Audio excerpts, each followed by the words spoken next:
Let's start with the biggest story of the day, which is Dak Prescott's out 6 to 8 weeks. Mike McCarthy, his head coach, said this about his injury. It's on his hand in the thumb area. I mean, it's a significant injury. Once we get all the facts, we'll get that to you. I mean, like I said, he hasn't even seen a doctor yet. I knew it was serious. I mean, he couldn't hold the ball. So, I mean, for Dak to come out of the game, you knew it was serious. So this is the thing, and I don't know how it plays out in terms of how Jerry sees it.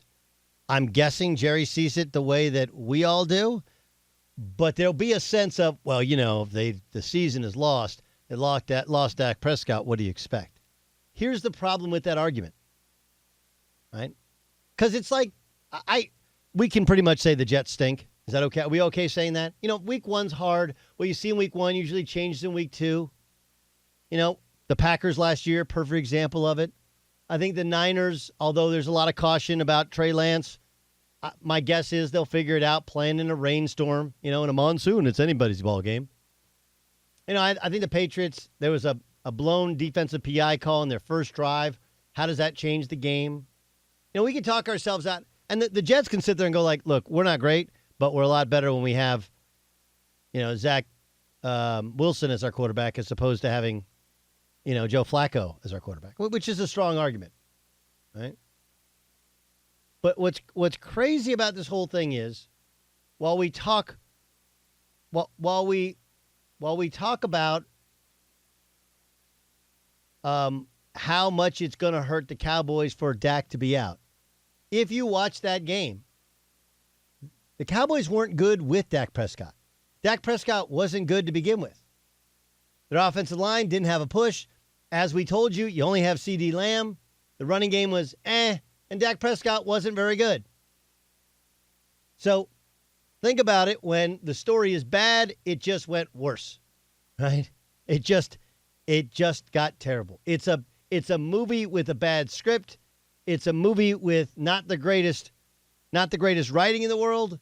It's a movie that didn't have the best actors to carry an average script and an average director.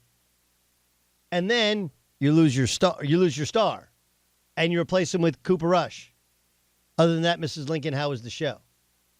I love to celebrate the downfall of the Cowboys just like anybody in America, right? Because every year we're told how good they are, and every year it seems like they fail. And it's really amazing. I brought up the stat over the past month about the Cowboys, that it has been since the mid-'90s that they have had back-to-back double-digit win seasons. It's one thing to be successful. They've been successful at times. Dez did catch it. Dak's first season, they won 13. Last year, they won 12. They just can't put them back-to-back. Cannot. And this one appears to maybe not be a lost season, but, man, it's hard to see how it's a winnable season, how it's one in which you'll end up with a playoff run, especially any sort of deep playoff run, when you're not going to have Dak, and even with Dak, you look crummy to begin with. What a weird day, right? Like, because you walked in, you're like, I don't know, the Brady thing is odd. His offensive line wasn't great at all times. But the Cowboys stunk. They were not good. And that was a boring game. I'm sure Chris Collins was sitting there going like, I talked on a completely crushed voice for this, By the way, I have some, we got to get Collinsworth on. I got to give him, I have a bunch of different throat remedies through my time of being a broadcaster. I've had that twice. One time really, really bad. It was very early in my broadcasting career. I was doing a Gonzaga game, and it was awful. It was simply terrible. So there's a tea called Throat Coat. Don't laugh.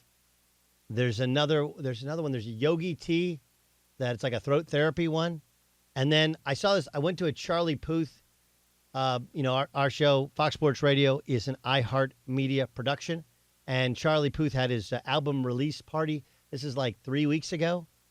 And he had a humidifier, almost like a what are those things that kids with asthma have? Like an inhaler, but a humidifier inhaler. So it just pumps like warm air into his throat.